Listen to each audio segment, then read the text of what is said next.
All right, ladies and gentlemen, you are welcome to another great episode on your favorite political talk show, The Truth, with Ben Jokes. Now, there is a Central African proverb which says, the truth that was refused or rejected by men while they were laughing will soon be accepted with their tears. That is the level we are closing in on as a nation, and I want us to be seated there comfortably soon. Before the elections last year, majority of the youths in this country agreed that Nigeria needed to be transformed. The new Nigeria mantra was widely accepted amongst youths in the South-South, Southwest, Southeast, North Central, and parts of the Northeast. But in the rest of the Northeast and the Northwest, they made it mostly about religion. And don't get me wrong, Peter Obi has good number of young supporters in Northeast and Northwest too. For instance, his real votes, not the one Yakub Mahmoud declared. His real votes from Kaduna, Adamawa, Borno, and Bauchi shocked even the APC themselves. But the truth is, he didn't have the majority of the votes in the Northwest and Northeast, and it was because of the issue of religion. As a matter of fact, the returning officers and other INEC officials that El Rufai and co used to reduce obese numbers in those regions all agreed to do that job because they told them it was jihad. Of course, they got paid, but religion was a huge motivating factor for them. But bad governance does not know tribe and religion. Now, the coalition of northern groups, not just one group, a coalition of northern groups, has come out and cried out over fuel scarcity in Nigeria. They say the scarcity of fuel in the TINUBU administration is killing them. And to underscore my point, 70% of the people who make up these groups are between ages 23 to 45. Young people. During the elections, they made it all about religion. They rejected the truth in laughter. Now it is time to accept it with their tears. Before I show you how they cried out over this scarcity and how Nigerians reacted, let me quickly show you this update. Now, TINUBU awarded the most expensive Nigerian project ever, the 15 trillion naira Lagos Calabar Coastal Highway, to Shagori Group of companies without due process at a time that we are going through our worst time economically as a nation. And Nigerians suspected that he has huge interest in that project. Now, the suspicions have been confirmed. His son, SEYI TINUBU, is in partnership with the Shagori Group. Look at how the papers reported it. TINUBU heavily inflated Lagos Calabar Highway costs to satisfy son, Shagori's interest, ATIKU. The presidential candidate of the PDP in 2023 election says the fact that TINUBU's son and his surrogates are on the board of companies owned by Gilbert Shagori clearly constitutes a conflict of interest. The former vice president noted that TINUBU's son, SEYI, is a director on the board of the CDK Integrated Industries, a subsidiary of the Shagori Group, which manufactures ceramic tiles and sanitary towels. He said, thanks to the quality reporting by African intelligence, our suspicions have been confirmed that Shagori and TINUBU are indeed business partners, and it has been formalized with SEYI on the board of one of Shagori's firms.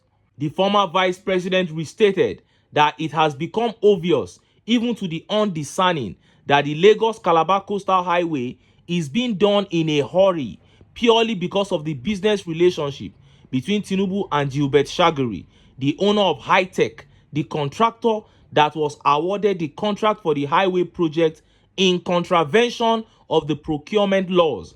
It is on record that this project is the most expensive single project ever embarked upon by the Nigerian government.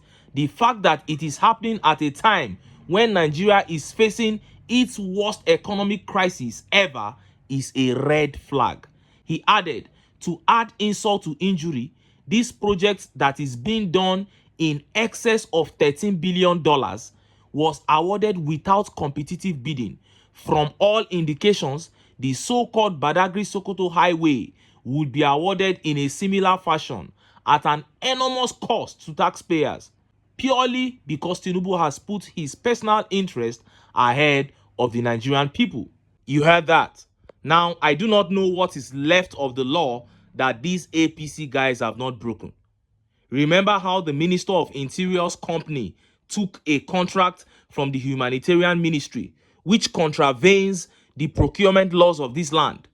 Now, Tinubu has awarded a contract that is almost the size of the nation's budget to a group of company where his son sits as a director after just 11 months, 7 days in office.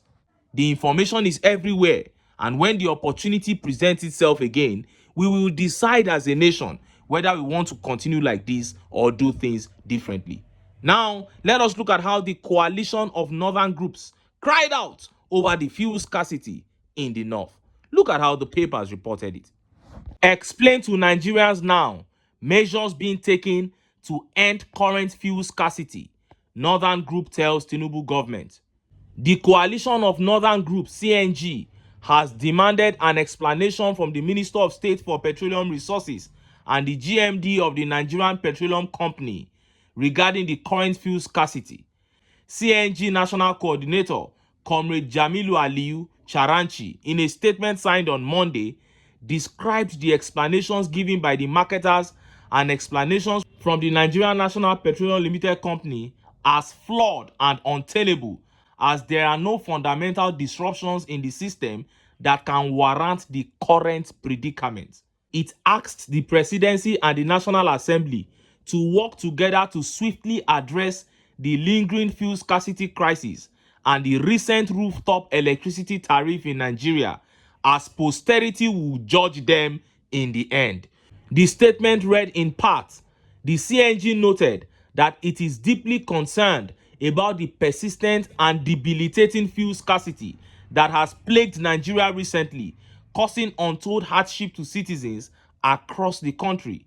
We are outraged at the failure of the relevant authorities to address this critical issue that directly affects millions of ordinary Nigerians, resulting in long queues at fuel stations, hike in transportation costs, and untold suffering for millions of law-abiding Nigerians. The CNG is dismayed that despite the assurances from the NMPCL, the fuel scarcity has continued to worsen, selling above 1,000 naira per litre, leading to skyrocketing prices of goods and services.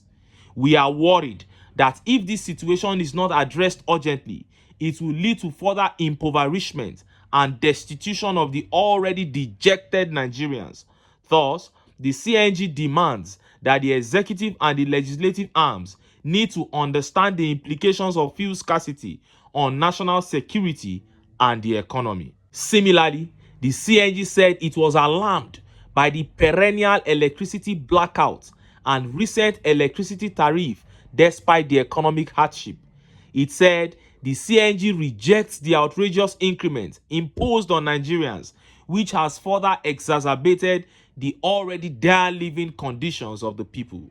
The recent raise, which has increased the cost of electricity by over 200%, is not only discriminatory but also insensitive to the plight of the poor and working class Nigerians through exploitations by the power sector operators.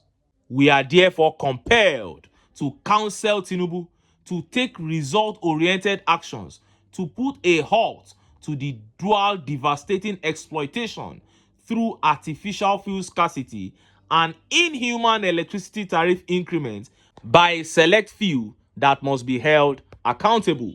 We warn that if the issue is not decisively dealt with, Nigerians will continue to view them as monstrous and wicked people that are after their personal aggrandizement to the detriment of unsuspecting Nigerians.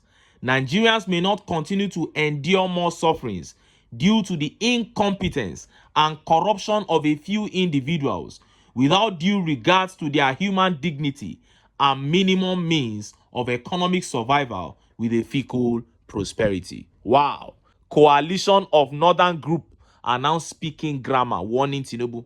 But we warned them before the election. We told them we needed to come together and push for the betterment of this space that God has given us. But they thought politics was like Manchester United versus Chelsea, where you choose a side and you stick with it no matter what. No, elections have consequences. And that is why I keep saying, let the suffering increase. 2 days ago, a liter of fuel sold for 3,000 naira in Sokoto. It is good.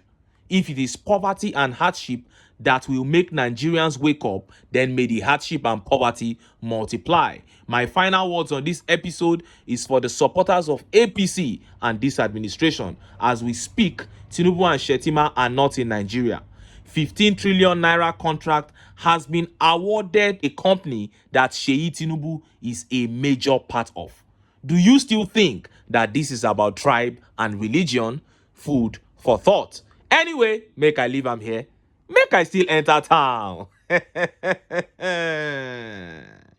Make I go get some ogbonge political news wey una go like. Why? Because of una. Now I dey here, so don't go away.